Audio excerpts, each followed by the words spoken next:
Hey guys, if you want to dictate with Superwhisper from your iPhone, there's a new shortcut you should set up right away. It gives you a fast way to start dictation, and when you combine it with Superwhisper's keyboard, it makes the whole workflow feel really smooth. First, very quickly, I want to show you the normal keyboard method just so the new option makes sense. When you install Superwhisper on your phone, the onboarding process will guide you through the installation of the keyboard. If, for some reason, you do not have that enabled yet, you can always go to Superwhisper settings, go into keyboard, tap keyboard, one more tap where it says keyboards, and enable those two toggles.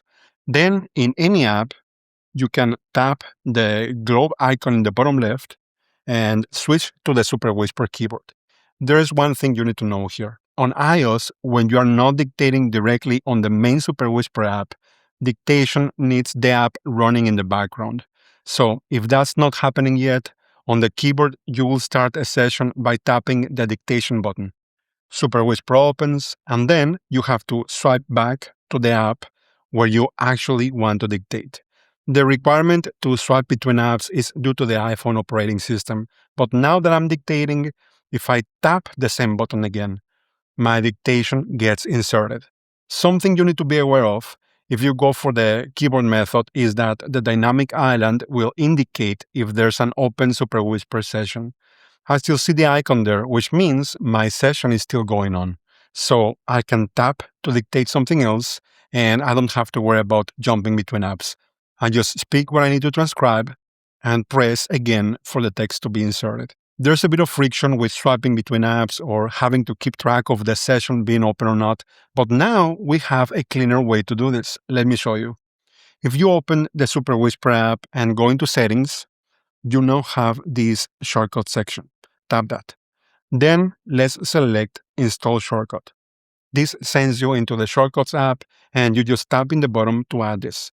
Once the shortcut is installed, the next thing is giving yourself a quick way to trigger it. Let's assign it to the action button. So go into your iPhone settings, find action button, swipe until you get to shortcut, and then select the one you just installed. Toggle Superwhisper dictation.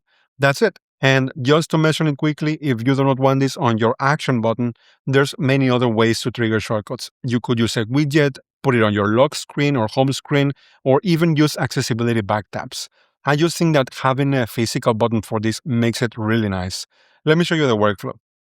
I am in a Notes app, and the only thing I have to do now is press the action button for a moment. In the dynamic island, I see Superwhisper's confirmation. I just dictate like normal, and when I want to stop, I press the action button again.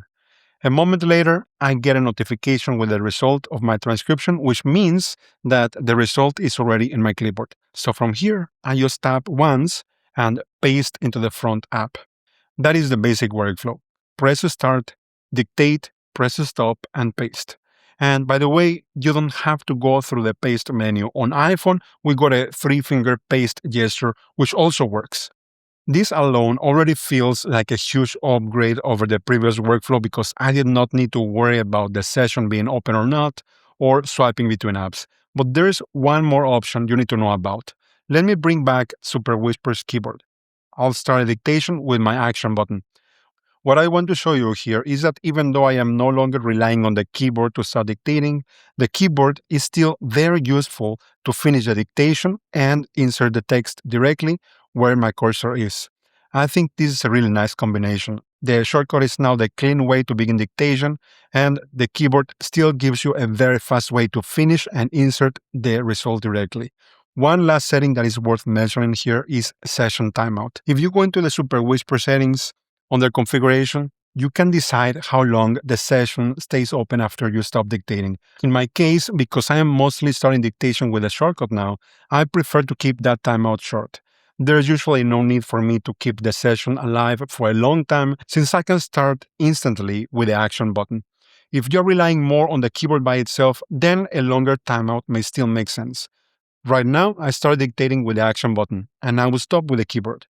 But as you can see, my session is still active, which means I can start recording with a keyboard and I don't have to worry about the jumping between apps. The goal here is total flexibility. You don't have to choose just one method. The shortcut gives you a clean and direct way to start, and if you also use it when you are done dictating, it places the result in your clipboard. If, on the other hand, you stop dictating with the keyboard, that will insert your text instantly. You can play with both methods, plus adjusting the session timeout to figure out what you prefer. Once you find that balance, dictation on your phone will feel like a natural extension.